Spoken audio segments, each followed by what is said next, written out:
Would you like a little more foreplay in your life? I mean specifically brain foreplay?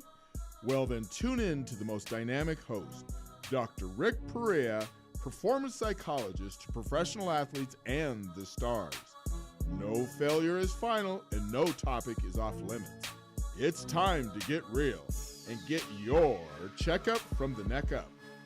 Good morning, everyone. Welcome to Brain Foreplay and your Mental Monday, where you get your checkup from the neck up.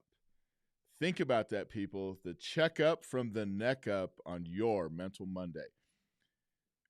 We often talking about getting your checkup from the neck up because if your mental side of your game, no matter what you do, athlete, business, mom and dad, whatever you do, if your mental side is not to your potential, the neck down will never reach its potential. So I'm Dr. Rickperea, PhD, psychologist, performance psychologist here at Think One in the Mile High City, Denver, Colorado. Today, my topic is a really passionate one, both on my side of the aisle when I help my clients here at Think One, or whether I'm talking FaceTime, Zoom internationally with my pro athletes overseas or locally here in the NBA, NFL, and Major League Baseball. By the way, I'm also doing a lot of speaking engagements with organizations. So if you need someone to ignite your organization, check me out. So yesterday I'm meeting with a client. Here's the organic piece of this, people. I'm meeting with a client yesterday, and he happened to be an adolescent athlete. And adolescence, by the way, is defined by 10.5 to 24.5. The prefrontal cortex of the brain does not stop developing till 24.5 years of age in males, around the age of 25 in females, okay? So, talking to this client, and as we're getting ready to leave, he said, Dr. P, he says, when's your next podcast? And I said, well, it's coming up on Mental Monday. And he says, I got a topic for you. Now, you got to remember, he's 15 years old, athlete. And he said to me, how about parents who get over-involved with their athlete? And I looked at him and I said, that's a delicious topic. In fact, I am in the beginning stages of writing a book. It's going to be called The Parent Handbook for Performers, somewhere along that level. And the reason I'm going to write a book about it, and the reason we're going to talk about it today, is because I see so many parents in my practice, in my presentations, in what I do. I see them make mistakes that literally handicap their own child in sport or performance. And when I say performance, I mean in all areas. It can be they're a band member, they're a theater participant, academics. But this particular client of mine said, I think it's a really important topic because I think he's come to realize that his parents may be a little over-involved. And so I want to take time today and define what that looks like, because it may be you. And I want to start with saying this. I have never met a parent. And I've worked with a lot of parents and families in performance psychology. And I can tell you this, I've never met a parent that wakes up in the morning and says, how do I screw up my kid today? How can I do that? They don't have a goal to do that. Nobody does. But guess what we do? Invariably, we do. We can cause harm, shame, embarrassment to our athletes without even realizing it. And so here at Think One, where you get your checkup from the neck up, I have what are called these protocol cards. And I'm holding up a parent protocol card. And I'm going to go bullet by bullet, and I'm going to give you some tips today of how to handle yourself, because it's so important to understand we want to give our children the maximum opportunity, not just in sports, but academics, extracurricular activities, to reach their potential. I mean, here's some of the statistics. And I'm paraphrasing, so they're not exactly to the number, but around 18 million kids play sports at the age of 12 in the United States. By the time they're 18, it's down to 9 to 10 million kids. Now, there's some natural attrition because people just say, this is not my sport. I'm not fast enough, big enough. I don't enjoy it. But when we dig deeper into the research, we find that the reason a lot of adolescents leave sport is because of dissatisfaction in their relationship with their parents within that sport or their coaches. So this message is for you coaches out there too who are coaching these youth, because make sure that you're doing everything you can to build kids every day. Not break them down, but build them every day, and we'll talk a little bit about that as well. Okay, so let's get started with these tips that I want to tell you. I'm going to hit them straight, right between the eyes. And if the shoe fits, people, parents out there, wear it. Because I'm going to tell you something. I have parented a Division I athlete, okay? I have, as in past tense, she's done with her career. But I'm also raising these 3 boys. I got another one who just started last week playing college football. I got a sophomore in high school, and I got an 8th grader. And all 3 of my boys play football. And as some of you know, my background, I played as well. I was an undrafted free agent with the Broncos. In 1983, I was a rookie. And so I've been around the game. I've coached high school football off and on for 18 years.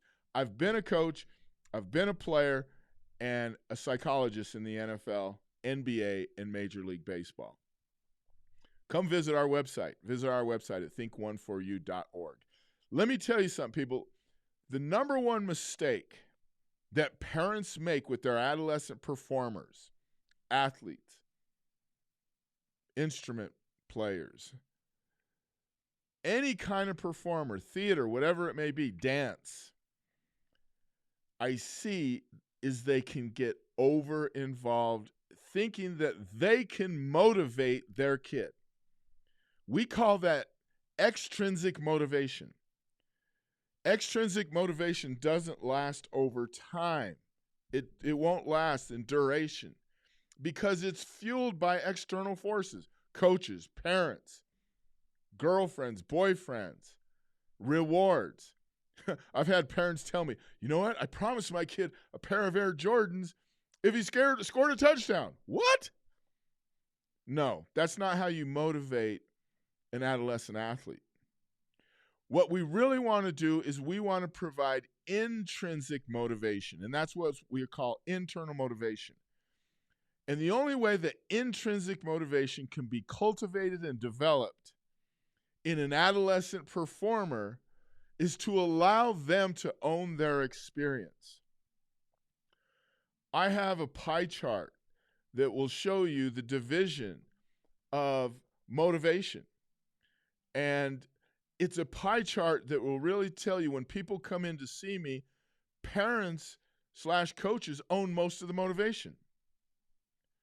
And then when they're done with our program, our 16-week program, the motivation is owned by the athlete, by the performer, which is the way it should be.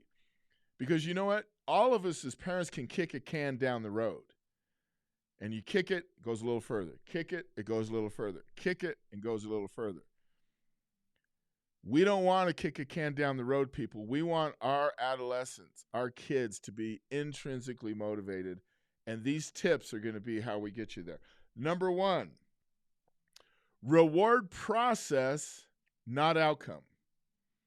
Reward process, not outcome. Let me give you an example. So if you have a child who's a basketball player, for example, outcome is points, rebounds, steals, assists, all of those things. That's outcome, okay? And one of the worst things we can do is after our athlete plays a game, let's say she gets 16 points, 9 rebounds, 3 steals. Great game, right? And we go up to her and we say, hey, honey, great game. Great game. Wow, 16 points. That's amazing. Love those steals. You were just all over the floor. Well, you just rewarded outcome. And so now what her brain does with that is, oh man, when I score points, when I get rebounds, when I get steals, I get a lot of love. I get a lot of love from mom and dad, my boyfriend, whoever it is. So she internalizes that. But if she has that same score sheet and we walk up and say, outstanding effort today, outstanding energy, and you had a great attitude, loved watching you play. Loved watching you play. You just rewarded process. Effort, energy, and attitude, those are 3 things we can control all day long. I have 100% control over my effort, my energy, and my attitude every day. And those are the things you reward is process.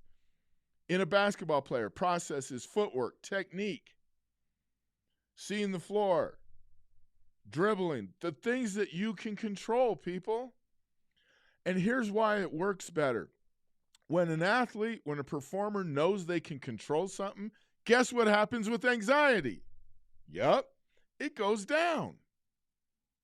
And when it goes down, it keeps them on the parasympathetic side of the autonomic nervous system. And you're seeing on your screen right now the card of the autonomic nervous system. When we focus on outcome, points, rebounds, steals. Let's say I'm into the 3rd quarter, beginning of the 4th quarter, I only have 4 points. I only have 1 rebound, no steals. I'm going to press. I'm going to push for that outcome. And you know what happens then? Well, that's not good. When we focus on outcome, people, we can't control outcome. You know, I heard a parent say one time to their son in football, son, you better catch at least 5 balls tonight because you're not going to get recruited. He's a tight end, quasi-tight end, the new flex tight ends. Well, how's he going to catch 5 balls, Dad, if they don't even throw him the ball and they run the ball 50 times out of 72 snaps in a game? Come on, people. Don't put these unreal expectations on our kids. So now this kid goes into the game going, dang, I got to catch 5 balls. How am I going to catch 5 balls? They've only targeted me twice. Caught 1. And then the parent further after the game is like, son, how come they're not throwing you the ball? Don't ask him that. He's not the coach. He doesn't make those decisions. You're putting an adult question onto an adolescent performer. People, one of the worst things we can do. And then the kids internalize that with stress and anxiety. We can't do that. So when we reward process, we reward things they know they can control. And when they know they can control, anxiety goes down. They're on the parasympathetic. When they're focused on outcome, points, steals, rebounds, they don't have 100% control over that. So guess what happens with anxiety? It goes up. And when anxiety goes up, now we're on the sympathetic side of the autonomic nervous system. And as you see on your screen, that's not good. Heart rate's up, respiration's up, muscle tension. As a basketball player, do you want muscle tension? Absolutely not. When you're on the sympathetic side, your thinking is not clear. Do you want that in any sport, in any performance? Absolutely not. So we've got to understand reward process, not outcome, as you see on the card. Number 2, always talk positive about the team and or coaches. Always. If you have nothing positive to say, don't do it, people. Don't do it. Because what happens is if you talk negative about your coaches, if you talk negative about the team, you have just given your performer the green light to insubordinate them. So you're harming your own child. Because when they insubordinate their own coach, they're not going to be all in emotionally, psychologically, much less physiologically. Hey, people, I get it. Again, a daughter was a Division I athlete, Arizona State, 3 boys who are now playing football. I get it. There's some really average coaches out there. And I've been a coach. There's some very average coaches out there. And sometimes poor coaches. You know, I've always said, this is my philosophy. I don't care what you know. I don't care what you know. When they get to the college level, they're going to get taught footwork, technique, all that stuff they need to know. I just say don't harm the kid. Don't teach him wrong technique. Heck, if you don't know it, tell people. Just say, I don't know it. I'm here to just motivate kids, inspire them. But don't pretend you know footwork and technique when you don't. Okay? But I've had situations where I knew my kids weren't getting coached great. It's just the reality. Especially when dads coach teams. That can be painful to watch. But you know what? Don't talk negative. Say, you know what? Your coach is doing the best they can. Hey, just keep working. Effort, energy, attitude, process. And you talk to your adolescent athlete about process. We teach that. We preach that. The top teams in the world focus on process. People, process is what gets you to outcome. You can have outcome goals, but don't focus on it. Put it in a shoebox, put it away. Focus on process every day. Your mental preparation, your footwork, your technique, playing the piano, playing the instrument, the practice, that's process. Outcomes coming either way. Don't focus on it because it'll take you on the wrong side of the autonomic nervous system and make you anxious.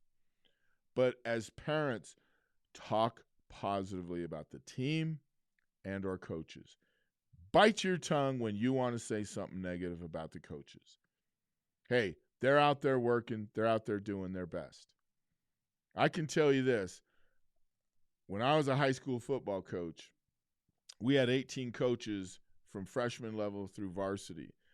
And I can tell you this. There was maybe 2 coaches that really saw the field and understood everything. That's the reality, people. Come on, let's be honest. That's the reality. There's other coaches that are good at this, but they're out there doing their best. Help support them. And don't handicap your own kid by giving them the green light to insubordinate that coach. Because when they're at practice, in their mind, they'll be like, man, this coach is not that good. My dad even said so. My mom even said so. And then they don't listen to them. They don't drink their Kool-Aid like they should. So that player will not perform to their potential. Number 3, the ride home. The ride home from a game, from a concert, whatever it may be. How many times has the ride home turned into something not very good, an argument, a dispute, a flat-out fight? I've seen times when kids will get out of a car, slam the door, and refuse to drive home with their parents. Refuse. Because the ride home can sound something like this. Let's say it's an athlete. They get in the car, and they didn't particularly have a great game. Female soccer player, let's say. And it's mom driving, and it's real quiet in the car. They lost their game. And then after about 2 minutes, the mom says, how'd you think you played today? Well, the athlete's already feeling down, feeling like maybe they didn't perform to their potential. They lost the game. And then you're going to pile, how do you feel like you played? And she says, you know what, Mom, I don't want to talk about it. And then the mom says, you know, it didn't look like you were really busting your butt out there today. Didn't really look like you were really into it. Is there something going on? Now, okay, so now what you have is an adolescent athlete that's on the sympathetic side of their autonomic. Heart rate's up, respiration's up, stress is up. And now you're asking them to relive something and tell them. They know how they played. Trust me. Every single adolescent athlete out there knows when they get in that car for the ride home, they know how they played, okay? You don't have to tell them. Their coach may have already went over that with them. And then you're going to add another layer. So don't ask them those questions. Let them be the one to initiate the conversation with you. Because when we say, you know, it didn't look like you gave full effort today, they know that already invariably. We do not want to pile more on their plate when they're already in that sympathetic side, not feeling good about themselves. And then we ask them a question, well, how come your coach is playing Betty Lou at forward? Don't ask her questions about the coach's decisions. She doesn't know. She's a player, okay? We've really got to understand we're postulating an adult question to an adolescent athlete. That's a recipe for anxiety. And if the adolescent athlete thinks every time they get in the car, they're going to be peppered with questions, especially when they didn't play so well, especially when they lose, they're not going to ride home with you anymore.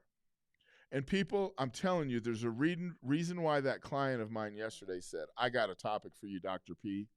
I got a topic for you. And there's a reason I'm writing a book about it, because I see so many parents make mistakes. Now, parents come from a good place. They're like just trying to ask and find out. But you know what? Let your kid own it. Like I said, the pie chart, you see it again right there. The pie chart we want the athlete to own the motivation. We study this in psychology, people, performance psychology. We study this. And I got to tell you,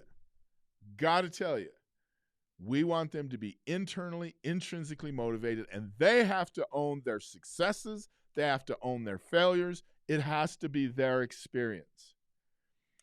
Growing up, I played football. I started playing football at 12 years old, high school football, college football, and 2 years in the NFL. Let me say something, people, to the people. My parents didn't know diddly squat about football. They didn't know the difference between football and tortillas, okay? And I got to tell you, that was the greatest thing that happened to me, because they didn't sit there and ask me, didn't look like you gave full effort today. They didn't know if I gave full effort. They just went out there and saw and watched me play. They didn't ask me if I was going to the gym. They didn't ask me if I was drinking my protein powder, because they didn't even know that that's what I was supposed to be doing. And guess what? Invariably, I was the most driven player on my teams. My college coaches told me, they said, if every player prepared like you in summer, fall camp would be all about execution and not getting people in shape. People, I worked my butt off in everything I do, and I still do that to this day. But talk positive about coaches and teams. Ride home. Make sure that ride home is a soft landing place for them. If they didn't play well, be a soft landing place. Don't pile on. Don't ask more questions. If they come to you and say, hey, how do you think I played? Keep it process-oriented, not outcome. Loved watching you play. Hey, keep giving great effort. Keep working. It'll come. The next one. If you have a blended family, we have the divorce rate in the United States is somewhere around 58%. And so that's more people than not that are in a blended family. Really work hard at being on the same page. Because as if there's different objectives and goals in those families, that's going to tear at the kid. Sit down with your co-parent and say, look, let's do our very best to be on the same page. Because if my standards are here and your standards are here, that's a conflicting message. That's going to screw with their motivation. That intrinsic motivation, expectations need to be consistent between two parents. They don't have to be identical, but they have to be consistent. There needs to be structure. There needs to be accountability in the home. There needs to be a clear line of communication. And so with blended families especially, but with nuclear intact families, if you will, we've also got to be consistent and communicate. So those standards and those messages are getting communicated to our performers in a very, very clear way. And then I'll finish up by saying this. We have got to understand that we're the primary role model for our performers. They see us every morning. They see us afternoons, after school, evenings. What you do will speak volumes and have more of an influence on our performers' communication styles, listening styles, and intrinsic or extrinsic performance. If you think you can live one way and bring up an intrinsically motivated athlete when you're extrinsically motivated, it's not going to happen, people. You got to model what you do. This is a chance for me to not necessarily brag, but just state facts. My son that just graduated from Cherry Creek High School in Denver broke the all-time squat record there. That school's been open, I think, 68 years.